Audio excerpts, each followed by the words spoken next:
Well, I've been chasing a story for, a couple of years here, where the Canadian residential schools, which are parochial schools here in Canada, were sort of complicit with the medical system using these kids as experimental animals. And this article just came out in 2013, just last year, said mass grave sites of 350,800 missing children found in Ireland, Spain, and Canada. 28 mass graves alone in Canada, representing somewhere around 50,000 Native American kids that were used as experimental animals for measles, tuberculosis experiments, and starvation experiments prior to the Second World War. And this was, we're talking about horrendous numbers here.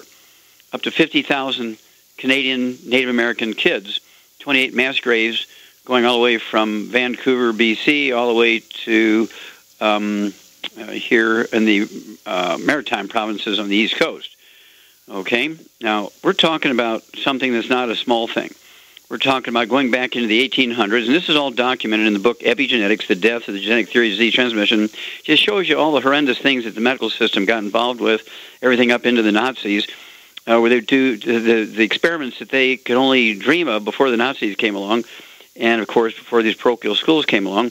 And families of very, very poor Native Americans would give their children up to the parochial schools for education, learn how to read and feed them because their kids are starving to death, educate them so they'd come back home as doctors and lawyers and engineers, and they never came back home. Why they didn't come home? Well, there's 28 mass graves scattered across Canada, and in Ireland, Spain, and Canada amounted to 350,800 of these missing kids' bodies, and up to 50,000 here in Canada. Range the times when these crimes happened between 1924 and 1970.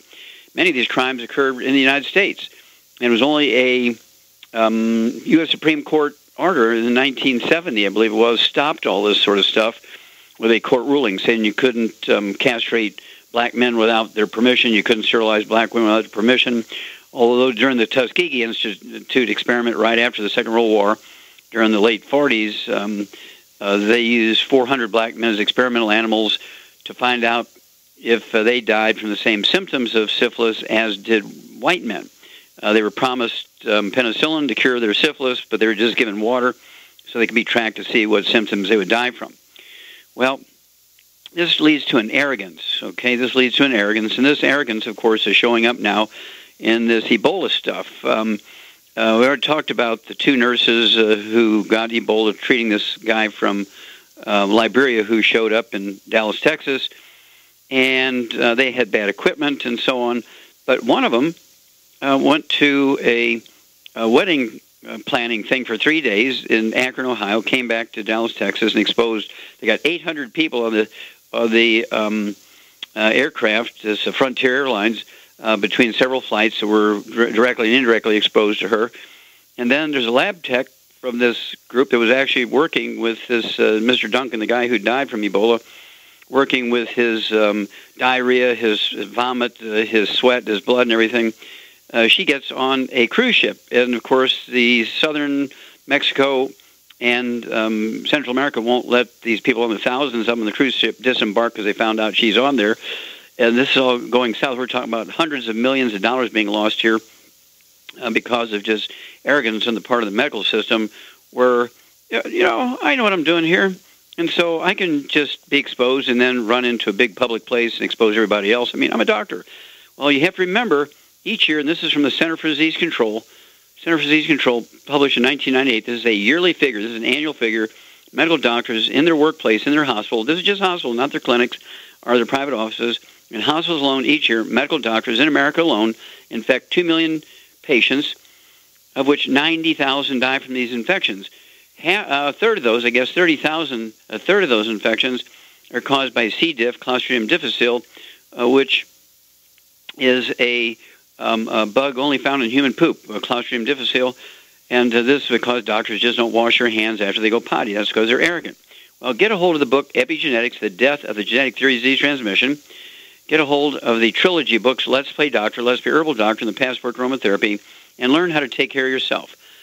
Unless you're needing an emergency care because you've been hit by a truck, you've been in a house fire and have fourth-degree burns, you have an open fracture where the bone's sticking through the skin, and you might need to go to an emergency room. But when it comes to regular diseases like diabetes and high blood pressure and heart disease and cancer and arthritis and osteoporosis and Alzheimer's disease, macular degeneration, lupus, that kind of stuff, you want to get a hold of the book Epigenetics, The Death of the Genetic Theory of Disease Transmission. It gives you the history of all this, we just discussed, and also the trilogy books Let's Play Doctor, Let's Be Herbal Doctor, and the Passport to Aromatherapy, and learn how to deal with over 900 different diseases using vitamins, minerals, and trace minerals, and rare earths, amino acids, fatty acids, herbs, and aromatherapy oils. And don't forget, that's the books Let's Play Doctor, Let's Be Herbal Doctor, and the Passport to Aromatherapy, and the new one, Epigenetics, The Death of the Genetic Theory of Disease Transmission.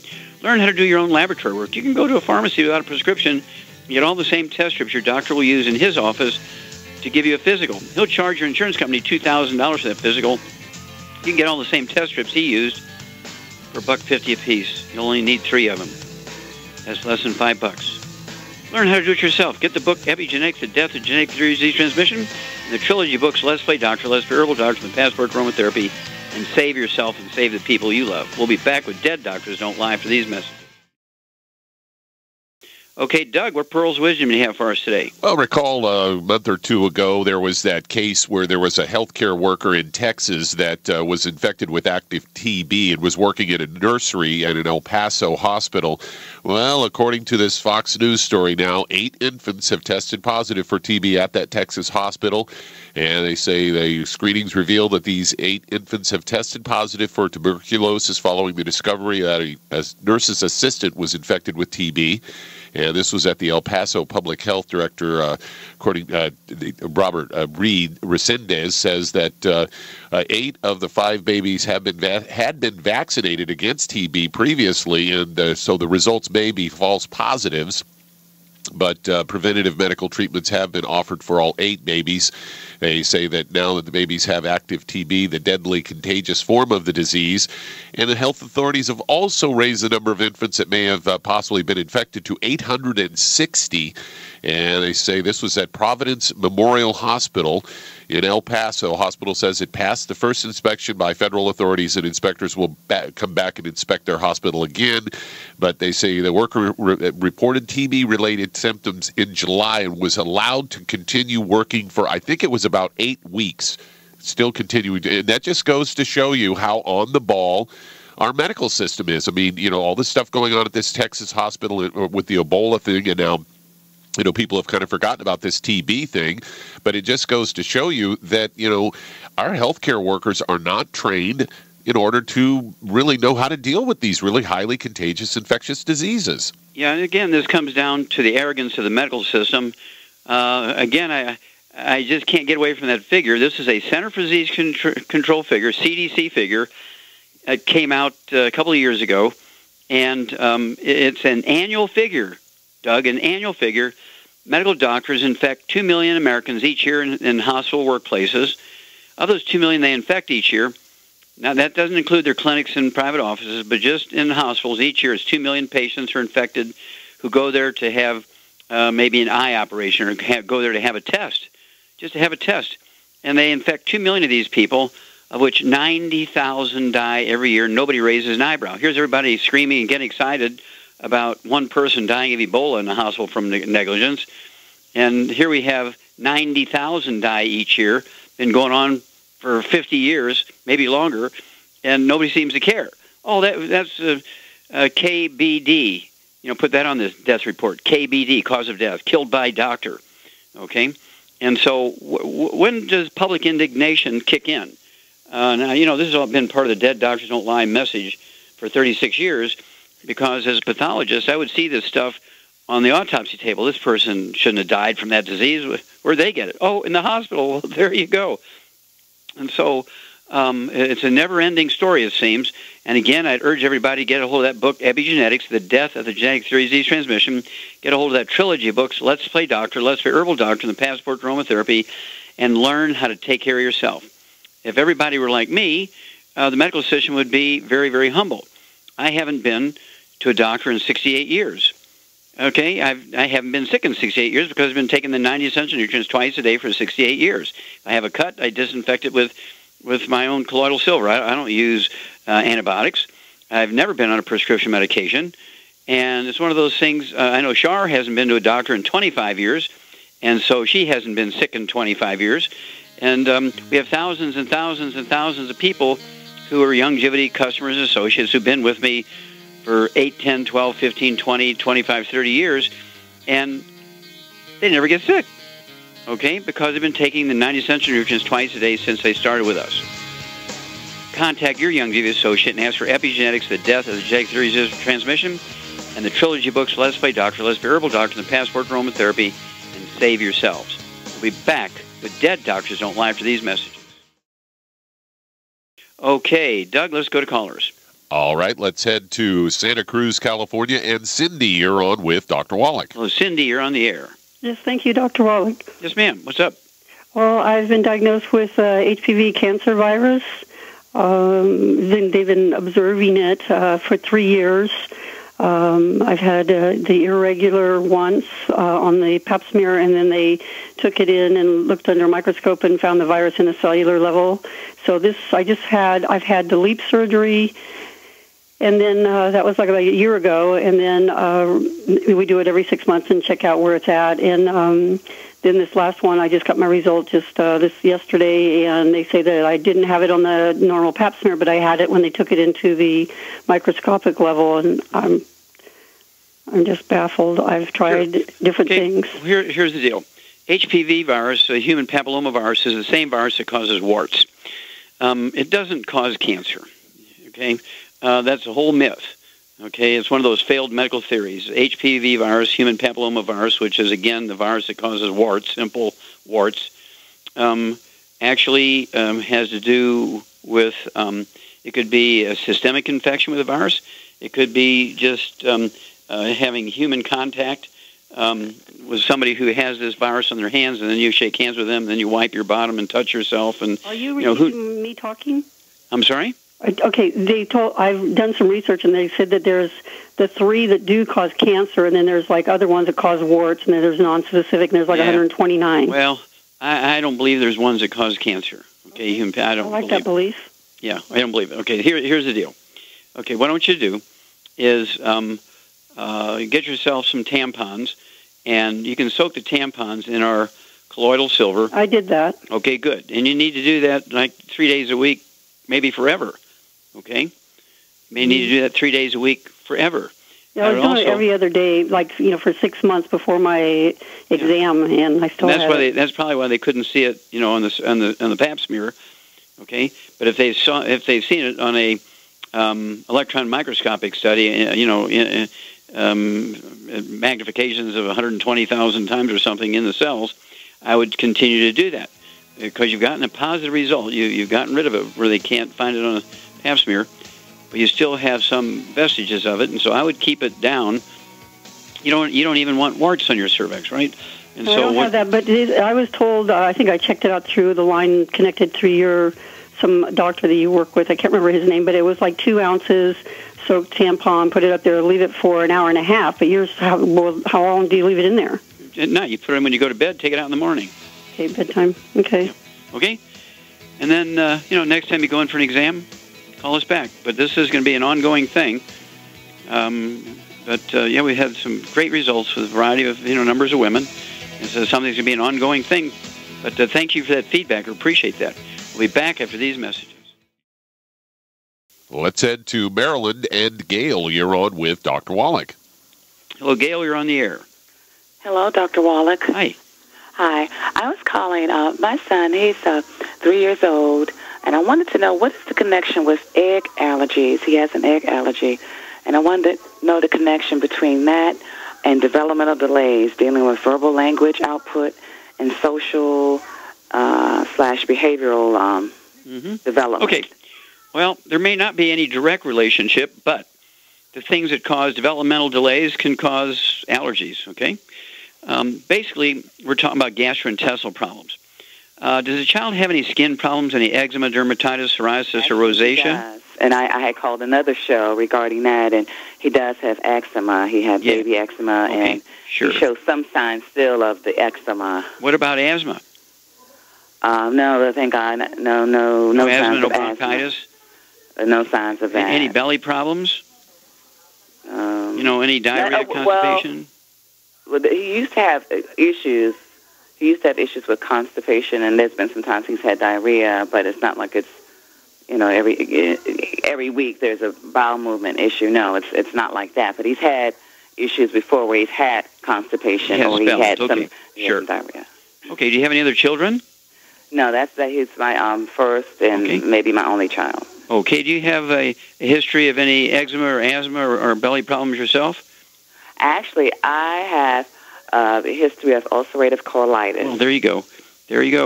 Okay, Shar, this is a Shar thing. Oh, yeah. She's got a gluten intolerance, and she passed it along to her son. Yep. And basically, this is not a genetic thing, but it is passed on through the cord blood and breast milk, and it causes malabsorption, reduces the efficiency of absorption up to 85%. And so it's very, very scary because even if you're supplementing with vitamins during pregnancy, even if you're supplementing with minerals during pregnancy, even if you're supplementing with amino acids or eating well, and you're supplementing with the omega-3 essential fatty acids, 15% of what you're eating might be what's getting through. 85% might not be getting through. And so anytime you have a developmental disorder, even if you're not a drinker, even if you're not somebody who drinks alcohol or does drugs or do pot or anything like that, even if you're free of all that stuff, you could get the equivalent. If the person's a drinker, they would call it a fetal alcohol syndrome, where the baby is born, development is slow, and so forth, because when the thinking part of the brain was being assembled and put together, all the nutrients that were necessary weren't there in optimal amounts. Now, because you have a history of gastrointestinal problems, including ulcerative colitis, these sorts of things show up in the digestive part, way up in the stomach also.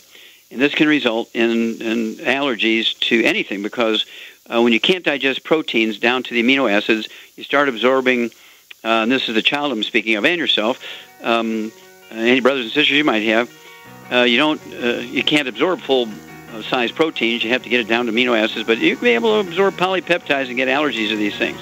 So if he's allergic to chicken eggs, I'd try him with duck eggs. You can get them from an Oriental food store and see if that won't work. But everybody's got to be gluten-free, get the 90 essential nutrients, and call us every couple of weeks. We'll walk you through this, Gail. Back after these messages. Let's head to Houston, Texas. And Delia, you're on with Dr. Wallach. Delia, you're on the air. Hi, Doctor. How you doing? Okay, how are you doing? How can we help you? Well, I called because I have many problems, but my main one is high blood pressure. I started having high blood pressure about 2 years ago. And but I have spider veins, I have spots, old age spots, celiac, arthritis, acid reflux. Okay, stop. Back up. You say you have arthritis. Did you say celiac? Celiac. Yeah, okay, celiac disease. So you have a bowel problem. Yes, digestion and all that. Okay, so you have digestive problems, spider veins, and I stopped after that. High blood pressure, digestive problems, and spider veins. What else you got? Arthritis? Arthritis. Liver spots? Yes, liver spots, Okay. All right, how old are you? I'm 81. Okay. And how much do you weigh, dear? 138. Okay. Do you have any brothers and sisters? I have sisters and one brother. Okay. Do they have any health problems? Yes, they had some health problems, indigestion and arthritis. Sure. Okay, this is a Shar thing. What does this family have here, Shar? A gluten intolerance, no question about it. Yep, absolutely. That's the basic underlying. This is why you have so many different diseases, Delia. And what would you give this lady, Shar? 81 years old, 138 pounds. She's got high blood pressure, you got digestive problems, spider veins, arthritis, liver spots. What would you do for her? A healthy brain and heart pack because of the selenium will help her with the liver spots, and she needs calcium. And also, I would add the Ultimate Daily for high blood pressure is caused by blocked arteries. Okay, very, very good. And what would you do for her digestive problems? Well, she can take peppermint or the ancient legacy peppermint oil. Yep. And enzymes. Ultimate enzymes, perfect. What would you do for probiotics? What's your favorite probiotic product? Root beer belly. Root beer belly. It's everybody's favorite, especially if you like root beer floats. Tastes like even kids love it. So here you go, Delia. And I would notify your brothers and sisters and any children you have and nieces and nephews and grandbabies that you have, they need to know that they got to get on a gluten-free diet. As Shar says, every one of you needs to be on a gluten-free diet. Absolutely no wheat, barley, rye, and oats. Absolutely no fried foods, no processed meats with nitrates, nitrites. It means no deli slices, no sandwich meats, no sausage, ham, bacon, bologna, salami, pastrami, pepperoni, jerky. Absolutely no oils. It means absolutely no olive oil, no coconut oil, no margarine, mayonnaise, celery, cooking oils, and no gluten, no wheat, barley, rye, and oats.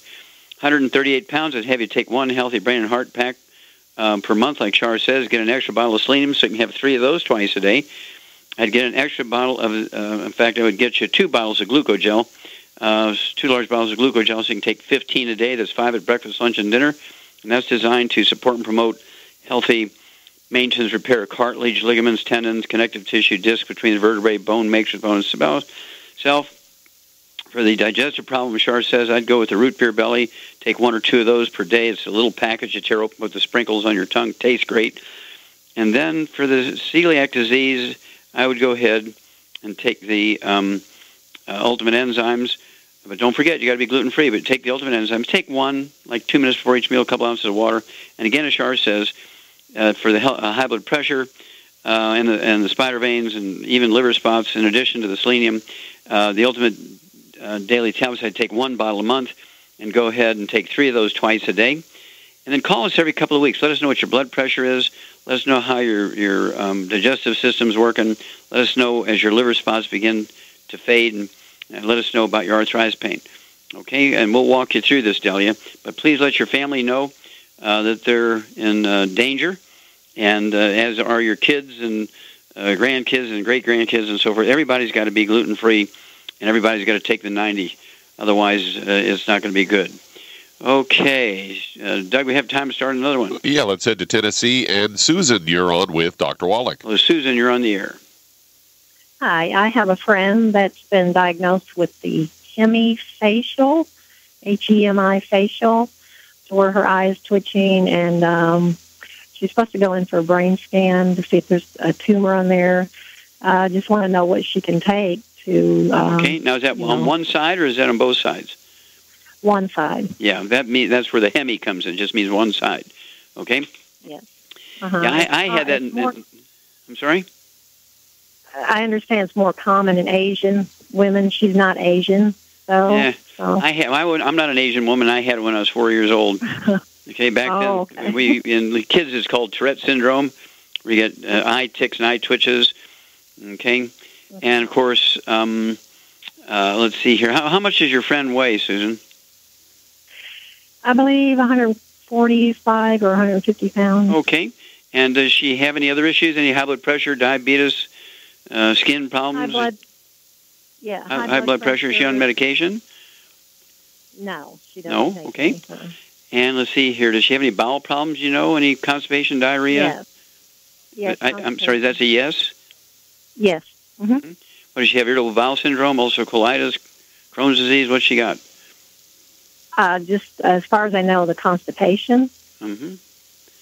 And any skin problems? No. Any respiratory problems? Any chronic bronchitis or asthma? No, a lot of sinus problems. Mm-hmm. Okay, what do you think the basic underlying problem here is, Shar? Gluten, again. It's gluten alert. Yep, you're exactly right. Shar, gets the bullseye again. Yeah, it's a gluten alert here. And so your friend and all her brothers and sisters, all her children, all her girl children who are going to pass on their kids need to be alerted to this. Everybody's got a gluten problem. And so at 145 pounds, I'd go ahead and have her go ahead and I'd go ahead and be heavy-handed a little bit. I'd have her take 2 of the Healthy Brain and Heart packs per month. That's 3 of the selenium at breakfast and dinner, 1 ounce of the OsteoFX Plus at breakfast and dinner, 2 scoops of the Beyond Tangerine 2.0 at breakfast and dinner, 3 of the EFA Pluses at breakfast and dinner, and 3 of the EFAs at breakfast and dinner, all that be accomplished by the 2 Healthy Brain and Heart packs per month. For the high blood pressure, what did you get for high blood pressure, Shar? High blood pressure Ultimate Daily. Yep, 1 bottle of Ultimate Daily per month. That's 3 at breakfast, 3 at dinner. And again, absolutely no fried foods, no processed meats, no Oils, I mean, absolutely no coconut oil, no olive oil, no margarine, mayonnaise, salad dressing, cooking oil, no gluten, no wheat, barley, rye, and oats. She gets on a drop-dead gluten-free diet. There'll be no constipation, and the sinus stuff usually goes away.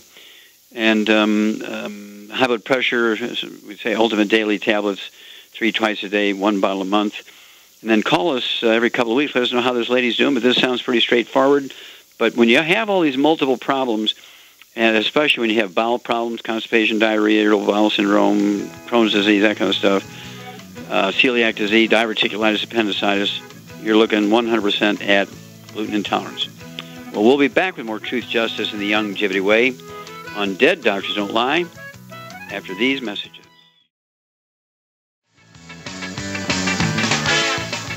We're back with Dead Doctors Don't Lie on the ZBS Radio Network. Dr. Joel Wallach here for Longevity 95 Crusade. And Doug, let's go to callers. Let's head to San Jose, California. And Robin, you're on with Dr. Wallach. Hello, Robin. You're on the air.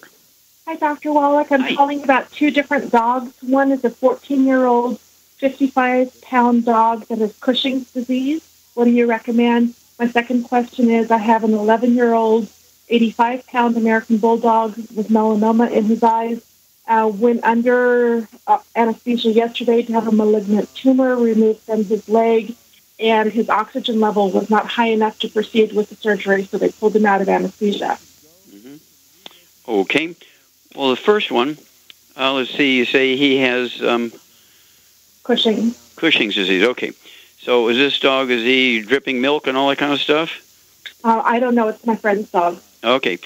Anyway, yeah, basically what I would do for this dog, 14 years old, Cushing's disease, you're talking about a pituitary problem here. And I would go ahead and give this dog 3 of the HGH capsules in the morning when it wakes up and 3 at bedtime. HGH is what? HGH capsules. Okay, that's one of Longevity's products. It's HGH. Comes in a bottle. We can have 6 a day, and that 1 bottle will last a month. Also, I'd give that dog 55 pounds. How many scoops of Arthrodex would you give this dog, Shar?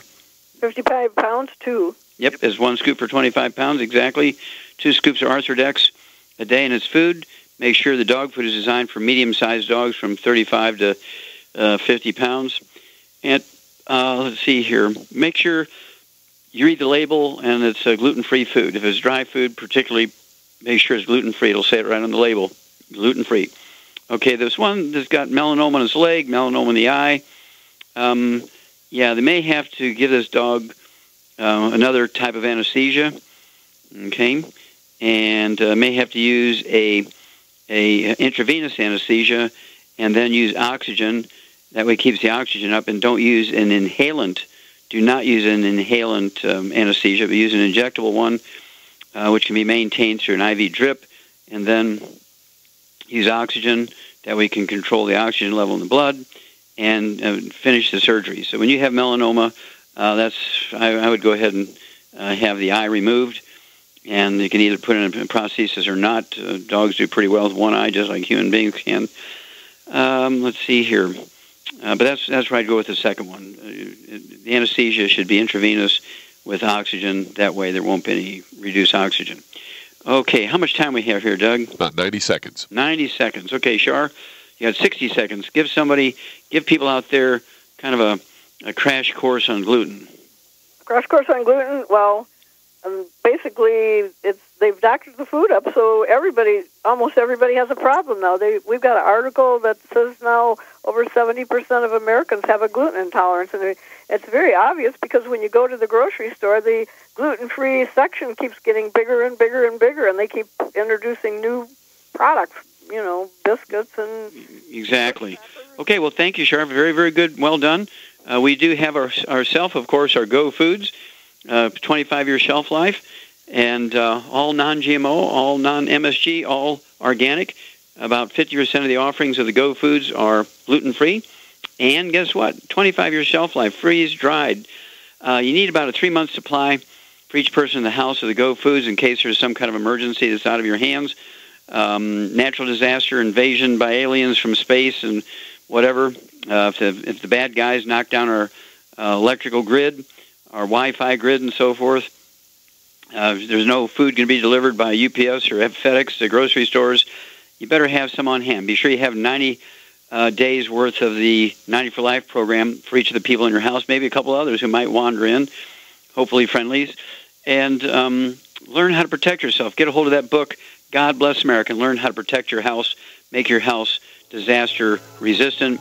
Be sure to get the Pure Works, get the colloidal silver, get the Killer Biotic, and you will survive. When you survive, America survives. Okay, thank you, Shar. Super job.